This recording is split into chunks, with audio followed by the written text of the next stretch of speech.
What's up, guys? In this week's video, I'm going to talk a little bit about how weddings have evolved and how they have changed over the years. More and more couples are planning to have weddings and receptions that are more personalized to who they are and have been modernized, and they're not really following along with a lot of the old school traditions that maybe your parents or even your grandparents did when they got married. So hang out, grab something to drink, and we're going to go through 8 different things on how weddings have really evolved and how they've changed over the years.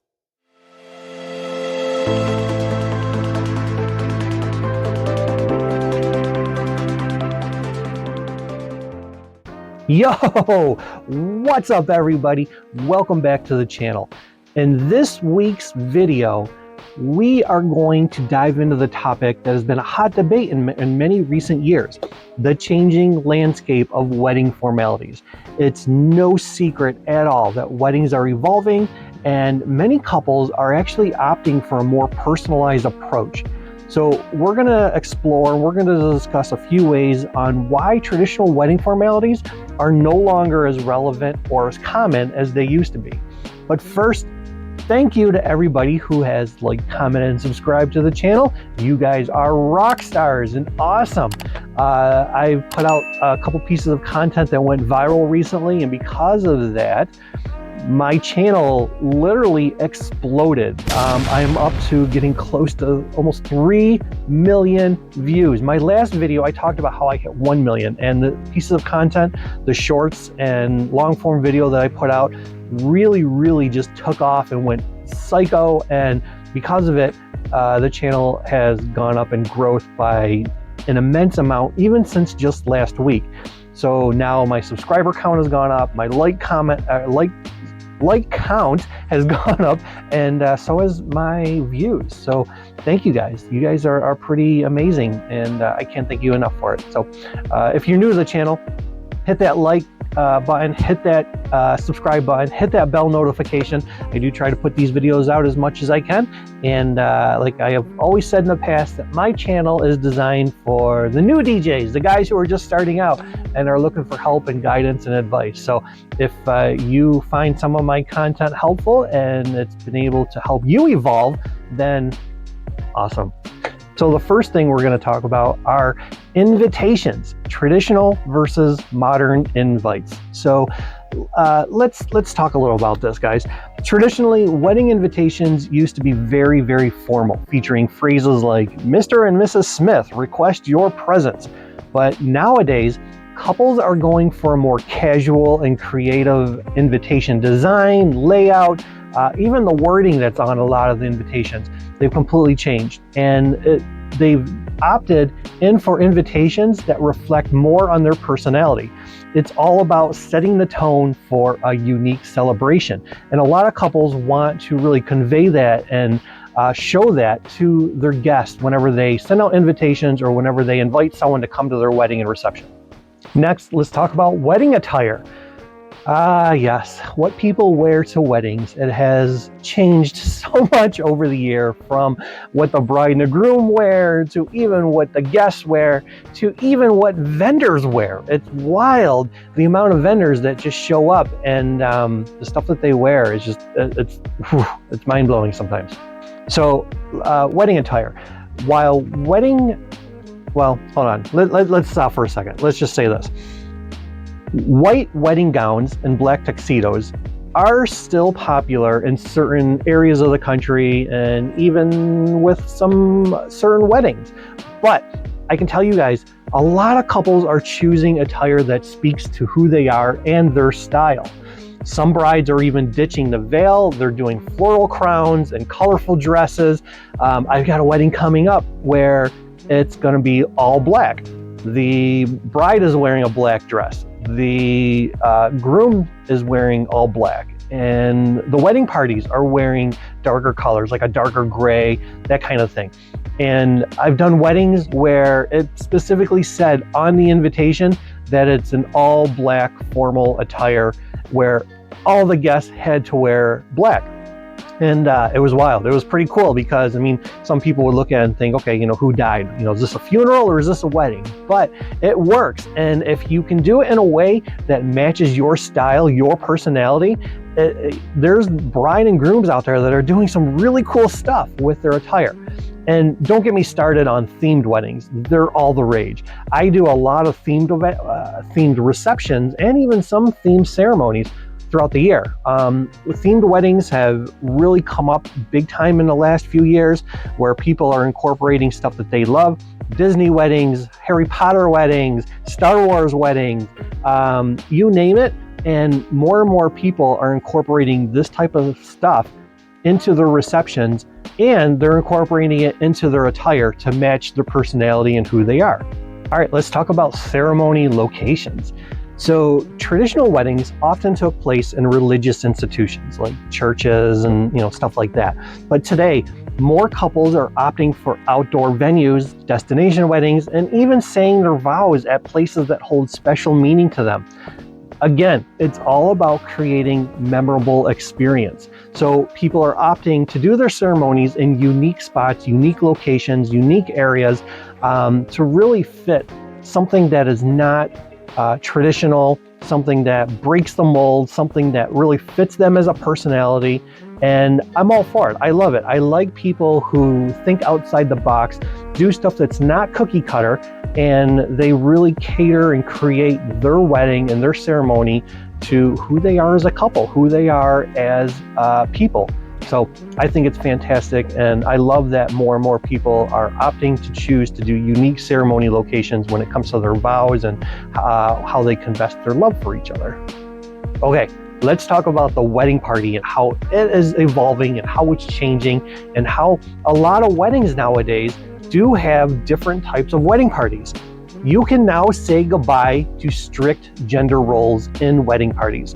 Couples are embracing diversity, they're having mixed gender bridal parties, and they're choosing their closest friends and family regardless of traditional roles. It's all about celebrating love and friendship, no matter who it is and no matter what their gender is.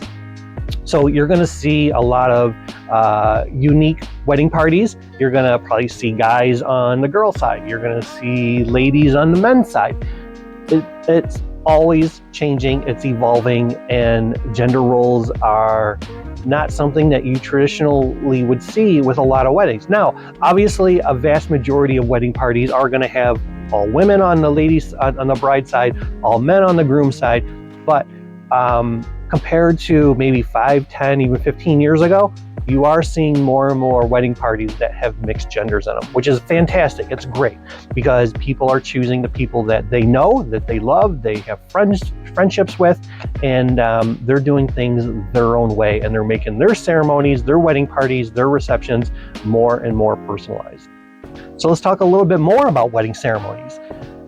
The traditional wedding ceremony has changed in not just one or two different ways, from where you have the ceremony to the people in the wedding party, but couples are incorporating more and more personal vows, and they're doing more cultural rituals, as well as having non-traditional officiants. Some are even going for quick, intimate ceremonies and saving time for the big celebration later on. So let's talk a little bit about this. So personal vows, we know that that's usually pretty common. A lot of people, they write their own vows and they basically confess their love, and they talk about, little cool stories about how maybe they met, or little things about them as a couple, and they're incorporating all that into their vows, which is really cool.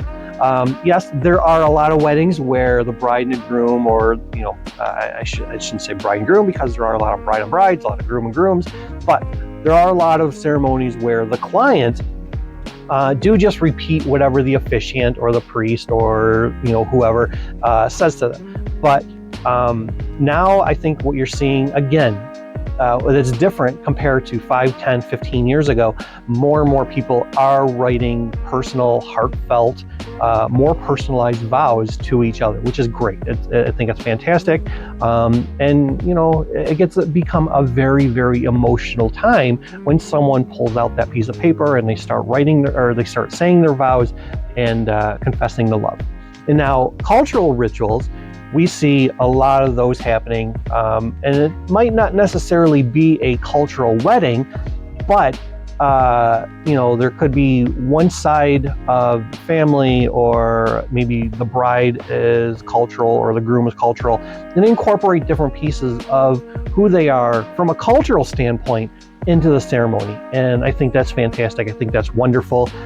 You're bringing that part of you into the ceremony, and you're really showing all of your guests, your family, your friends, that part of you. And I just think it's fantastic. Now, when it comes to officiants, again, when your parents got married or your grandparents, they probably got married in a church. They probably had a priest or a rabbi or whatever religion or whatever that, they follow. But now more and more people are having non-traditional officiants. They're having somebody who maybe had gotten licensed or certified or whatever from the state, or, and they're having friends also be able to officiate their wedding. And I think that's great. There's someone who is very, very close to you. It could be a friend, it even could be a family member, it could be a brother, a sister, or, whoever. They go through the process and they become an officiant, and they are the ones who are marrying you. And I think that is wonderful. That is amazing. And we're seeing more and more of that. And I'm all for it. I think it's great. So hopefully that part of a ceremony continues to evolve and you start to see that more and more. Now, again, I think it's going to be depending on where you live in a country, your demographic, your geographic location, things like that.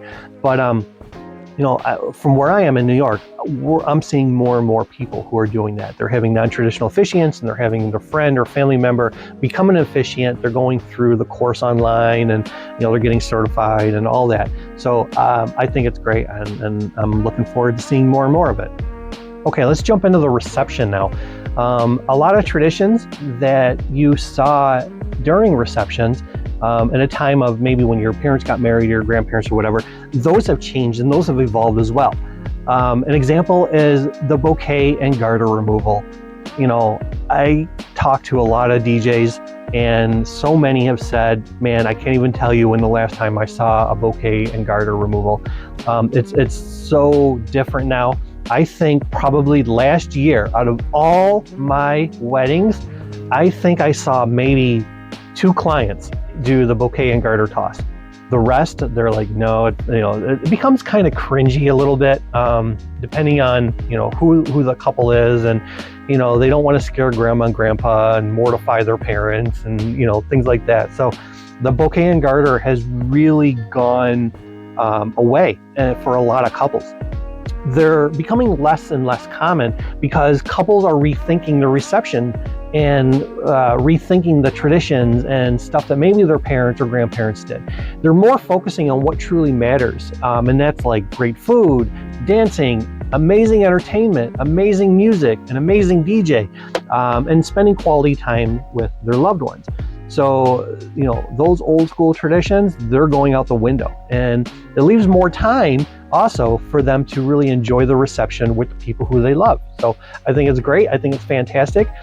Anything that you can do to really get rid of the old school stuff, and maybe even bring in some new school stuff. There's some new traditions that have really kind of landed over the last 2 to 3 years that more and more people are picking up. And I think we'll see them become more common going forward. But there are a lot of clients who just say, no, I don't want to do any of the traditional stuff. I just want to eat dinner and get right into dancing and having fun. And that's great. That's amazing. And I'm here for it. And I can't wait to see how things evolve even further from this point on. Let's talk a little bit about how the cake cutting has evolved. Cutting the cake has always been a staple at weddings.